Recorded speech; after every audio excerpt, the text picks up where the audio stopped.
রাহমাতুল লিল আলামিন বলে, উম্মত শুনো, তুমি ইমানদার হওয়ার কারণে তুমি খানায়ে কাবার দিকে তুমি ইমানি নজর দিয়ে তাকায় রইছ।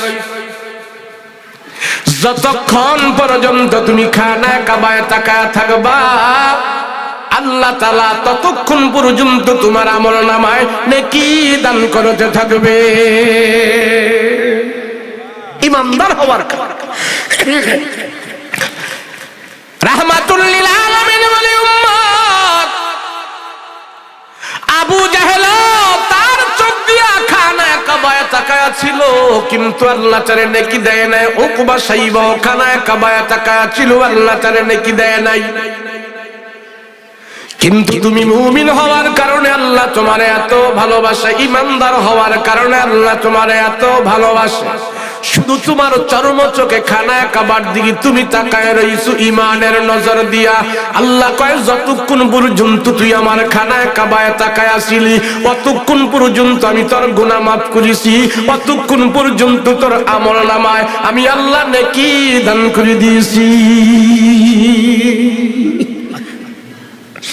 রাহমাতুল লিল আলামিন বলে, উম্মত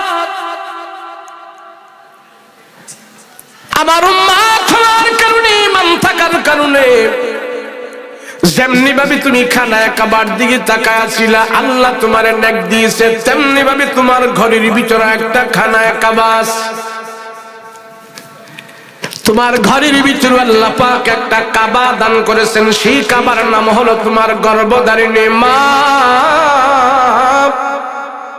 রাসূল বলেন, খানায়ে কাবার দিকে তাকায় থাকলে যেই নাকি তোমার মায়ের চেহারার দিকে তাকায় থাকলে সেই নাকি।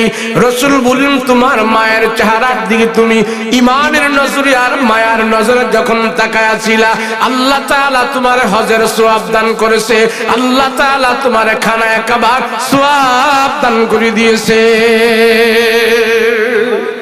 তুমি মুমিন হওয়ার কারণে, তুমি জান্নাতের মানুষ হওয়ার কারণে। মুসলমান ভাইরা আমার, গর্ভধারিণী মা চেহারার দিকে তাকায় থাকলে আল্লাহ কেন নেকি দান করে? আল্লাহ বলে, আমার পরে তোমার জন্য রব হলো তোমার মা। রব মানে হলেন পালনেওয়ালা, রব মানে হলেন দেনেওয়ালা, রব মানে হলেন খানেওয়ালা, রব মানে হলেন লালন পালন করনেওয়ালা।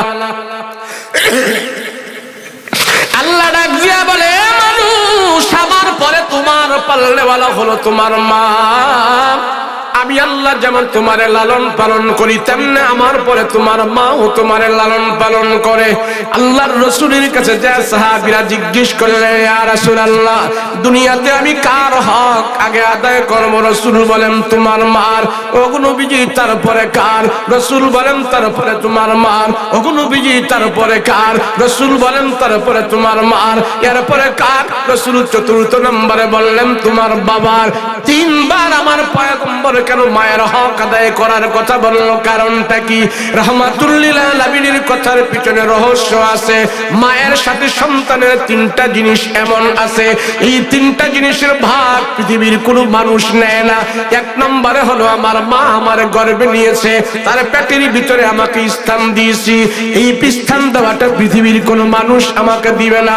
আমার বাবা তার পেটের ভিতরে আমাকে খাওয়ায় নাই, তার পেটের ভিতরে আমি ঘুমায় নাই। আমার খালা বুবু জেডি যা আছে সবাই আমাকে তাদের পেটের ভিতরে নেয় নাই। আমার বিবিও আমার পেটের ভিতরে নেয় নাই, একমাত্র পেটের ভিতরে আমার মা আমাকে নিয়েছে। আল্লাহ ডাক দিয়া বলে, মানুষ তোমার গর্ভধারিণী মাকে আমি আল্লাহ পাক পালনেওয়ালা বানাইলাম, তোমার জন্য আমি রব বানাইলাম। কেন জানো? তুমি একটা জীবিত মানুষ, তোমার অঙ্গ প্রত্যঙ্গ বিশিষ্ট, তোমার হাত পা বিশিষ্ট, তোমার মায়ের পেটের ভিতরে তুমি একটা জীবিত মানুষ নাড়াচাড়া করেছো। আমি আল্লাহ সেখানে তোমার মায়ের পেটের ভিতরে তোমার জন্য খাদ্যের ব্যবস্থা করেছি, তোমার জন্য সেখানে বাসস্থানের ব্যবস্থা করেছি, তোমার জন্য সেখানে সুন্দর একটা অক্সিজেনের ব্যবস্থা করেছি। তুমি কি খাইলে মায়ের পেটে তুমি সুস্থ থাকবে, সেই খাবারের ব্যবস্থা আমি আল্লাহ পাক করে দিয়েছি। আল্লাহ ডাক দিয়া বলে, এমন ব্যবস্থাপনা শুধু তোমার মায়ের সাথেই তোমার সম্পর্ক, পৃথিবীর কোনো মানুষের সাথে তোমার এমন সম্পর্ক নাই। যে তোমাকে পেটে নিয়ে ঘুমাবে, যার পেটের ভিতরে তুমি পায়খানা করেছো, প্রস্রাব করেছো, যার পেটের ভিতরে তোমাকে আমি আল্লাহ স্থান দিয়েছি, মায়ের নাপাক খাদ্য আমি আল্লাহ তাআলা সেখানে তোমার জন্য খাদ্য বানায়া দিছি। আল্লাহ কয়, ও মানুষ, আমার পরে তোমার জন্য তোমার রব হলো তোমার মা। রব কথাটা কত বড় কথা জানেন? রব কথাটা একমাত্র আল্লাহ পাকের জন্যই সাজে, পৃথিবীর কোন মানুষের জন্য সাজে না। আল্লাহ নিজে বলে, আমার পরে তোমার জন্য রব তোমার মা। সুবহানাল্লাহ। রাহমাতুল লিল আলামিন বলে, উম্মত, তিনটা জিনিস তোমার মায়ের সাথে তোমার সম্পর্ক। এক নম্বরে তোমাকে গর্ভধারণ করেছে তোমার মা, পৃথিবীর বুকে এটা আর কেউ করবে না, করার সুযোগ নাই। দুই নম্বরে তোমাকে যখন দুনিয়াতে আসার জন্য আল্লাহ হুকুম করেছে প্রসব বেদনা, এই প্রসব বেদনা তোমার বাবাও কোনোদিন তোমার জন্য করে নাই, তোমার বিবিও তোমার জন্য করে নাই, পৃথিবীর কেউ তোমার জন্য প্রসব বেদনা সহ্য করে নাই। একমাত্র প্রসবের বেদনা এবং যন্ত্রণা একমাত্র তোমার মা তোমার জন্য করলো। সেই জন্য রাসূল রাহমাতুল লিল আলামিন ডাক দিয়া কয়, এই জিনিসটা তোমার জন্য খাস। আর তিন নম্বরে যে জিনিসটা, সেটা হলো আল্লাহ তাআলা তোমার খাদ্যের জন্য, তোমার ভিটামিনের জন্য, তোমার সুস্থতার জন্য মায়ের বুকে আল্লাহ তাআলা দুধের ব্যবস্থা করেছে। এমন দুধ, মার দুধ আল্লাহ তাআলা তোমাকে দিয়েছে, সেই দুধের ভিতরে আল্লাহ তাআলা তোমার জন্য 70 প্রকারের ভিটামিন আল্লাহ ঢুকায়া রাখছে। মায়ের দুধের ভিতরে আল্লাহ 70 প্রকারের ভিটামিন আমার আপনার জন্য আল্লাহ সেখানে নিযুক্ত করে দিয়েছেন। সুবহানাল্লাহ। আল্লাহ কয়, জানো বান্দা, তুমি তো মনে করো তোমার নেতা, তোমার দল, তোমার বিবি তোমার এই জন্য সেই জন্য সবচেয়ে কত মহব্বত করে, তুমি তার জন্য পাগল হয়ে যাও। আল্লাহ কয়, একটু হিসাব কিতাব করে দেখো, আমি আল্লাহ তোমারে যত ভালোবাসি, পৃথিবীর বুকে আমার মতো আর কেউ তোমাকে ভালোবাসে না। কথা বলেন ঠিক কিনা? আল্লাহ বলেন, বান্দা, আমি আল্লাহ তোমাকে ক্ষমা দেওয়ার জন্য হাত বাড়ায়া রাখছি। এ বান্দা শোনো, তুমি যখন আমার দিকে আগায় আগায় আসো, আমার রহমত তোমার দিকে দৌড়ায়া যায়। দুনিয়ার পুলিশ খোঁজে, দুনিয়ার মানুষ অপরাধীকে খোঁজে সাজা দেওয়ার জন্য, মার দেওয়ার জন্য, অপমান করার জন্য, জেলখানায় বন্দী করে রাখার জন্য। আল্লাহ ডাক দিয়া বলে, মানুষ, তোমরা আমারে চেনো, আমি কে? আমি রহমত, আমি বরকত, আমি তোমার জন্য দয়া, তোমার জন্য মায়া। আমার থেকে পৃথিবীতে তোমাকে কেউ মায়া করে না। দুনিয়ার মানুষ অপরাধীকে খুঁজে সাজা দেওয়ার জন্য, অপরাধীকে খুঁজে মার দেওয়ার জন্য, রিমান্ড দেওয়ার জন্য, অপমান করার জন্য। আল্লাহ ডাক দিয়া বলে, মানুষ, আমি আল্লাহ অপরাধীকে খুঁজি ক্ষমা দেওয়ার জন্য, আমি আল্লাহ অপরাধীকে খুঁজি জান্নাত দিয়া তার সম্মান বাড়িয়ে দেওয়ার জন্য। আল্লাহ কয়, আমি অপরাধীকে খুঁজি ক্ষমা দেওয়ার জন্য, আর দুনিয়ার মানুষ অপরাধীকে খোঁজে সাজা দেওয়ার জন্য। বেশ কম আছে না? না বলেন না, আছে না? নাই? হ্যাঁ, মানুষ দুনিয়ার সব চিনে, তার রবকে চিনে না। কথা বলেন ঠিক কিনা? রব চিনো, রবকে, আল্লাহকে। সাহাবায়ে কেরাম রাসূলকে জিজ্ঞেস করলেন, ইয়া রাসূলুল্লাহ, বিনা দলিলে মানে আল্লাহ এক। নবীজি, আমরা কোনো দলিল খুঁজবো না, দলিল ছাড়াই আমরা মানি আল্লাহ এক। তবে রাসূল, আল্লাহরে কোনো কিছু দেখা চিনার কোনো সুযোগ আছে নি? তো রাসূল বলে, তুমি 10 মিনিট আল্লাহর সৃষ্টি নিয়ে গবেষণা করো, কিছুক্ষণ আল্লাহর সৃষ্টি নিয়ে গবেষণা করো, দেখবে আল্লাহ পাক তোমার সামনে হাজির হয়ে যাবে। তো এক কবি সুন্দর করে আল্লাহর সৃষ্টি নিয়ে একটা কবিতা বানাইছে। আচ্ছা মানুষ বলো দেখি রাত্র কেন কালো, চাঁদ সূরজ কোথা হতে পেল এত আলো, পশু পাখি কয় না কথা মানুষ কেন কয়, বলো বলো বলো মানুষ এসব কেমন করে হয়, ফুলগুলি সব নানা রঙে কেমন করে হয়, পাতাগুলো সবুজ বটে ফুলের মতো নয়, দুধ কেন হয় সাদা মরিচ কেন ঝাল, আমগুলি পাকলে আবার কেমনে তা হয় লাল, আমরা মানুষ বাস করি ভাই এই দুনিয়ার রঙে, হাতের রেখায় আর চেহারা মিলে না কারো সঙ্গে, আর মিলে না কথার ধরন আঙ্গুলের টিপ, আল্লাহ আছে একজন এবার প্রমাণ হলো ঠিক। মানুষ মানুষ যদি আল্লাহকে চিনত দলিল লাগে না তো, রবকে চিনতে গেলে এত শিক্ষিত হওয়া লাগে না, ডিগ্রি লাগে না। আল্লাহর সৃষ্টির দিকে কিছুক্ষণ তাকাও, তোমার 3.5 হাত বডির দিকে তুমি তাকাও, তোমার রবকে তুমি খুঁজে পেয়ে যাবে। কথা বলেন ঠিক কিনা? মানুষের শরীরের ভিতরে 360টা স্প্রিং এর জোড়া আছে। কয়টা জোরে বলুন? এই যে আমাদের হাতের এই ফিঙ্গার, এই করি এই করি এই করি এই করি এই করি, সিস্টেম করলো কি? জোরে বলেন না কে? এটা তো টুইকেও দেও না, তো কাছে গিয়ে কথা করতে হবে। আল্লাহ বলে মানুষ তোমার বডির দিকে তুমি তাকাও, আমার আল্লাহকে তুমি খুঁজে পাওয়া যায়। আল্লাহরে খোঁজার জন্য জঙ্গলে চলে যায়, আল্লাহরে খোঁজার জন্য মাটির তলে গর্ত করে সাধন করে, আছে না নাই? ওটা ভণ্ড শয়তান।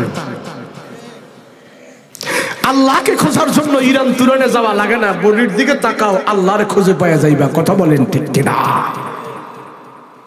আমি আপনি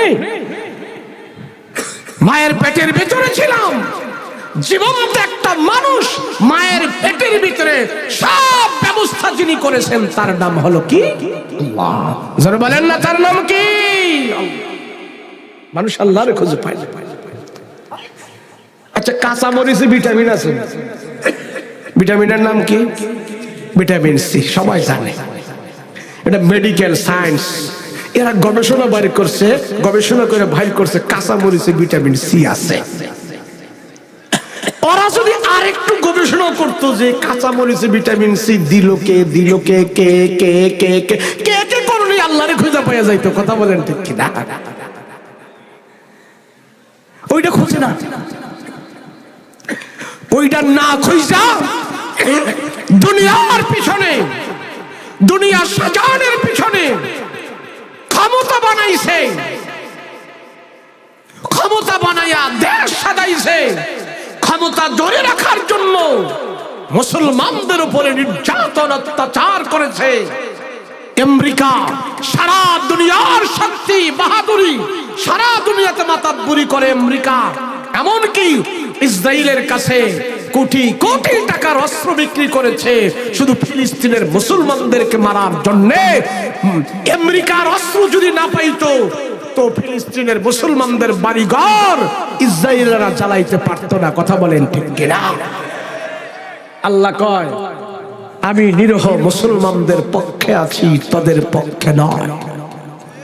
আমেরিকার একটি শহরে আজ 6 দিন ধরে আগুন জ্বলছে, কেউ নিভাইতে পারতেছে না। কথা বলেন ঠিক কিনা? আল্লাহ বলে আমি তাদের খবর রাখি, আমি তাদের খবর জানি। তারা অস্ত্র দিয়ে ইসরায়েলকে সহযোগিতা করেছো, ইসরায়েলের কাছে কোটি কোটি টাকার অস্ত্র বিক্রি করেছো, আর সেই অস্ত্র দিয়া আমার ইমানদারদের বাড়িঘর জ্বালিয়ে দিয়েছে। শরণার্থী হয়ে তারা আকাশের নিচে আছে। আমেরিকার 2টি শহরের ভিতরে আল্লাহ 2টা আযাব দিছে। একটা দিছে বরফের বৃষ্টি, বাম তুফান, ঝড়, সাইক্লোন, আর একটাতে দিছে আগুন। আজকে 6 দিন ধরে 2টা শহর পুরে সারকার হয়ে যাচ্ছে, কোনো আগুন দিয়ে নিভাইতে পারতেছে না। এমনকি আমেরিকার ওই শহরের চিহ্ন থাকবে না, নামও থাকবে না, সব মুছে শেষ হয়ে যাচ্ছে। বলেন আল্লাহর কাছে খবর আছে না নাই? ওই শহরে বাস করত আমেরিকার সব নামি দামি গুণী নায়িকা গায়িকা, সারা দুনিয়াকে যারা জাহান্নামী বানাইতো, ওই জাহান্নামীরা এখন বাড়ি ঘর রাইখা দৌড় উপরে আছে। আজকে দেখলাম একজন আমাকে দেখাইলো, দেখেন হুজুর, আমেরিকার এই সমস্ত লোকেরা বাড়িঘর সব পুড়ে গেছে, এখন ত্রাণের জন্য তারা সাহায্য চাচ্ছে, খোলা আকাশের নিচে তারা শুয়ে আছে, তাদের সন্তান বাড়িঘর সব শেষ, যারা বেঁচে আছে খোলা আকাশের নিচে আছে। তো ওই লোকটায় দুঃখ করতেছে। আমি কই তুই তো গাদা, তুই তো মুসলমান না। আমি কই আজকে আমেরিকার তারা খোলা আকাশের নিচে কষ্ট করতেছে, এটা দুঃখ? আরে তুই চায়া দেখস না ফিলিস্তিনের মুসলমানেরা আজ থেকে কতদিন ধরে খোলা আকাশের নিচে তারা পড়ে আছে, তাদের বাড়ি ঘর গুলো ইসরায়েলেরা ধ্বংস করে দিয়েছে, এই আমেরিকার অস্ত্র নিয়ে তারা এতদিন ধরে খোলা আকাশের নিচে পড়ে আছে। আল্লাহ তারা যে কষ্ট করতেছে, এই কষ্ট বুঝানোর জন্য আমেরিকার শহরে আগুন ধরাইছে। কথা বলো ঠিক কিনা? মুমিন মুসলমান আল্লাহর প্রতি দৃঢ় থাকছে, আমাদের কোনো ভয় নাই। আমরা একটু কষ্ট হইলে এই জন্য এমন করলে, এই জন্য এমন করলে, একটা টায়ার ফুটলেই আমাকে কলজায় কবর ধরে যায়। মুমিন কোনদিন ভয় পায় না। আল্লাহকে যারা চিনছে তারা কোনদিন ভয় পায় না। কথা বলেন ঠিক কিনা? ভয় পাওয়ার কোনো যুক্তি নাই। আমাদের ছোট ছোট জিনিসগুলো আল্লাহর দরবারে নেক, আল্লাহর দরবারে সোয়াব। ছোট ছোট জিনিস, কি জিনিস? ছোট ছোট জিনিস। কেন? ঈমান থাকার কারণে আর নেক আমল হওয়ার কারণে। কথা বলেন ঠিক কিনা? রাসূল বলেন যারা আল্লাহকে চিনছে, আল্লাহকে পেয়ে গেছে, দুনিয়ার কোনো কিছুই তাদেরকে আর বাধা মানায় রাখতে পারে না।